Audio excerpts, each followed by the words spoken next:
Hello, guys. Good morning. How are you doing? I hope you guys are doing fine, amazing, and well. Starting up with a business in Kampala, especially a small scale business such as a beauty shop, especially in the current era and time we move in, it is one of the simplest things to do, and yet it has a bunch of repercussions that, in case you don't look into them deeply, most of the time you can easily lose all your money. I'm talking about all your investment in terms of capital injection. In today's vlog, I'm going to be sharing the top 5 mistakes I personally did, and that left my business drained down the sink within a period of about 1 year. As you know, a lot of you guys, businesses started up, especially in the sole proprietorship kind of section. Most of them, it's estimated that they don't make their first birthday, especially due to the different, factors put into consideration. I myself, I did start up my beauty shop in a period where COVID was actually at the peak, and it paid me well off for a period of some good month, actually over 9 to 10 months. But after the 9th month, actually approaching the 10th month, there are things that fell into place, and they started actually limiting my expansion, making off profits, and at the end of it all, losing the business. In today's vlog, I'm gonna be sharing out those 5 different mistakes, and I hope that you can use them as an example so that you don't make the same mistakes moving forward in this particular business. Before I dive into the vlog too, if this is the first time you're watching me, going on over here, hi there, I'm tanyanishailoc. Make the point that you please subscribe, like, comment, and share out with friends and family. So, beauty shop business, for people who are newcomers to this business, it's a sole proprietorship business where actually you go buy in bulk different beauty products, stock them into a well decorated kind of space, attract clients, sell those products on a particular profit, and in the long run you can actually be able to have some good financial freedom on top of your 9-to-5 job. I have also realized, especially right now, that a lot of girls and boys, especially who are interested in the business, they have actually been making this business their full-time job. Though by the time it started booming around 2018, 19, 20, most of the time it was looked at mostly as a side hustle business. So with that actually put onto light, I want to talk about the first thing that I truly believe that in case I had seen earlier, it would have saved me a lot. This is inadequate marketing strategy, especially looking at it being a small scale business. Most of the time I used to ignore that part. I didn't know that actually it would affect my business in the long run. So when it comes to marketing strategy, someone might be also somehow perturbed, feel like misled, but marketing for any business, it's absolutely important, because in marketing we are trying to target the final consumer of the product with the presence of the product. As simple as that. We are trying to target the final consumer with the presence of the product, so that in case they actually come in, they can easily get the product, hence making some good profit on your side and also getting the product on their side, hence a win-win. Nevertheless, for me initially, regardless of the fact that I had actually known about all this information from health science management that was during nursing school, where we go down and break down marketing and all that, it is something I actually did ignore a lot. And most of the time when I had clients coming in and telling me about different products, how they find the use of those products in case they need a particular product, most of the time it is not something that ever crossed my mind to actually go deeper, do my research, bring more better products, and actually explain more how to use these products to get the final or the best results from them. And I did realize this because over the occasion of 2 to 3 months, I did realize that a couple of clients I had in coming, for example, to buy lipsticks for a particular brand like Milan, and those ones who would also come in to buy different brands like Beauty Bar, there was actually an inclination in the decrease for those clients who were actually buying the Beauty Bar. And I did realize that because Beauty Bar, it's not of a very good standard, while Milan, it's a very good standard. So I did realize that because Initially, when I had clients come in and tell me about the product and how they can blend it because it's less pigmented, how they can use it to make combos in their lipsticks, how some of them, because of having dry lips, the lipsticks just flickers off or breaks off, it is something that I didn't give time. And yet I did realize that if I had given that thing time very well, go back into research very well how to do this and that, you never know, I would have actually taught them on how to use the product very well. I would have brought in another alternative to Beauty Bar because I had Milan, but Milan was expensive. And most of them being in a location where I was, it was not a very well reachy end kind of place. Nevertheless, it is one thing I did realize right now that it actually drastically reduced my profit margin. And that was not only on the lipsticks, but remember that I was selling a lot of different things in that section of beauty products. And when I look back right now to the body lotions and the body creams and the body butters and the soaps, it is something I did not take into action to market myself, even from other ventures. When you look at social media, it is not something, regardless of the fact that I was on YouTube, but it's something I didn't put into consideration. Also, by then I had my WhatsApp status running with a lot of people, but it's not something I actually ever thought about. So with that said, I want to just bring that to light, guys.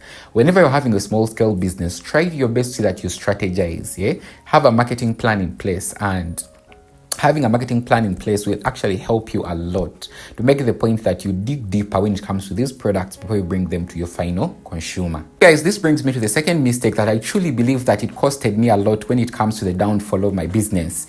This is inadequate complaint management. Being a sole proprietor as I was, and that was, I think, the first year of physically starting up or opening up a physical location where I can be able to sell in products and be able to interact with clients one-on-one. I had actually done some businesses before, like salons, I had been through a shopkeeping kind of business before. But this one, it gave me an opportunity to instantly connect with the final consumer, because also I had knowledge already in the beauty space. But I think this point, it correlates very well to the previous point. It never occurred to my mind that true or the rightful way of handling clients' complaints, it would actually drastically reduce my profit margin. But I did realize it over time.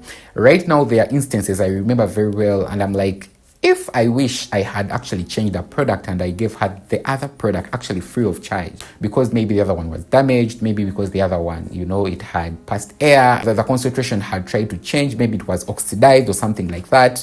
There are a few moments right now I truly understand, and I know that maybe because I didn't act as fast, maybe because I didn't listen as much to their complaint, with time that actually led them to flee away. And it is very, very true looking back, because take an example, you go into someone's business, you buy a product, and maybe the product you buy, it doesn't, fulfill your total capacity, but also there are other factors behind that. Maybe the product was partially broken, maybe the product had its own issues, or you never know, and you go back into the place where I did buy the product, and the person who's supposed to respond to you, they are not that responsive. You are not going to be going back. And that happened to me on a lot of different levels. I truly remember, because also there was a period of time where I did bring in second-hand clothes, and when I did bring in second-hand clothes, even though you come in and buy I wouldn't accept it. But right now I look back and I was not that wise. Maybe I would have changed the cloth, maybe I would have given them another option, and probably I would have kept my clients coming over and over again. But nevertheless, try your best, especially if you're in this business, to be compassionate, because I think this now calls for compassion and also empathy. Put yourself in that person's character and truly understand how you would feel in case you were not handled with value when it comes to your complaint. This brings me to the third mistake. I truly believe that if I had actually acted faster, because it's something that was really, really avoidable, in a sense that I was from previous kind of interactions of the same lineage. This is persuasive wholesale buying. I kid you not, there are those periods of time where you will just pass through the whole village and you look into Mama Nachi's beauty shop, you look into Kawea's beauty shop, you look into Sharita's beauty shop, and they're actually all of them selling a particular product, and you say, you know what, I have to bring in this product. What are you using? You're using your capital, which is supposed to buy other products that your customers want. But because you have that pressure, to be part of the cult, because someone has kusubulad, you bring in the things, they flop. You bring in the things, they flop. You don't know the customer you don't know the customer's character of the other person, in bulk. So moving out there, just be aware. When you see someone is buying something in bulk over and over again, because they are buying, you have to stock that product. You are different. So you have to just be careful. So this brings me to the fourth one, guys. It is also a huge mistake that I truly now understand that I made over that time. That was being locked in seasons. I don't know what was on me, but I was always locked in seasons. Now, for example, it is time to go back to school. I bring in things, maybe because I was buying in bulk and things were there very many, and I didn't want to remove that stock, bring in a new stock, but I would have in those things for back to school throughout January, February, March, April. Kumbe, my core, business people, they actually have changed the things and they're actually now moving through the next season, hence making money. With time, no profits, with time, no rent, with time, no transporting, closing the business. So it is something else I wanted to talk about because I did realize it a lot. Whenever you are locked in seasons, personally I was, most of the time I would get locked maybe in the go back to school season. Never go back to school this season. Maybe in the Christmas season where you have to bring in, nice things, clothes and creams and lipsticks and lip balms. Yet, when you change these things, you actually attract a new population of clients, hence making some more profits. So it is also another mistake I really wanted to talk about because it can cost you in a way that you are actually stunted. Or you have things that people are not going to buy, but you have them because I don't know. So you have to actually use your mind, wake up, in case the season comes for go back to school, later we go back to school. In case the season comes for, a Christmas festive season, bring those ones. In case the season comes and it is holiday seasons for kids, get away those ones, bring in things that kids need while they are in holidays, especially the high schoolers. This brings me to the last point I truly want to talk about, and this is also something very important. It's a mistake that costed me a lot, and I wanted to end with it for a reason. This is intermixing my capital and profits. My God, I don't know even how to explain this. Let me kid you not. This is one of the worst mistakes you can ever do, intermixing your capital and the profits you're making from the business. Because now time came when I think it was just poor budgeting. Looking at it right now, it was just poor budgeting because time came, I wouldn't deficient. What am I going to be using for capital? What do I have for savings? What do I have to use for transportation, for utilities? But maybe because I was not vigilant when it comes to budgeting for that money, knowing it at the matter of fact that I've bought something in bulk at 2,000 Ugandan shillings, in bulk at 2,000 Ugandan shillings, I have to sell it at 4,000 Ugandan shillings. Probably the 1,000 it is to go back to capital, the 500 it is for rent, maybe the 500 it is for profit. It is something that never crossed my mind. I wouldn't manage about budgeting, and it costed me a lot because after making all that money, sometimes if someone needs money urgently, I would just give out the money. And I also remember after some time when the person hasn't returned the money, sina capital, I don't have capital to buy this, I don't have capital to buy the other one, I don't have capital to buy the other one. I think right now, looking back at it, maybe if I had budgeted more, maybe if I had a system in place like that I just described in the latter, probably it would have been easier to keep my capital base margin, profit base margin, so that it can be easier to continue with my beauty shop business. With that said, guys, I thank you very much for watching today's vlog. I truly appreciate you from the bottom of my heart. I wanted to share this because I truly believe that it is fundamental when it comes to evolution of any small scale business. It doesn't only apply to small scale business, but I truly believe that you can use the same energy and same advice and knowledge in the same lineage so that you can make yourself a better business, so that you don't close before your first birthday, when it comes to your business. And hope it can help out someone out there, especially my girlies in the beauty shop kind of lineage, and my boys in the same kind of lineage. With that said, guys, Let me meet you in my next one. Tanyanishailoc switching out. Bye for now.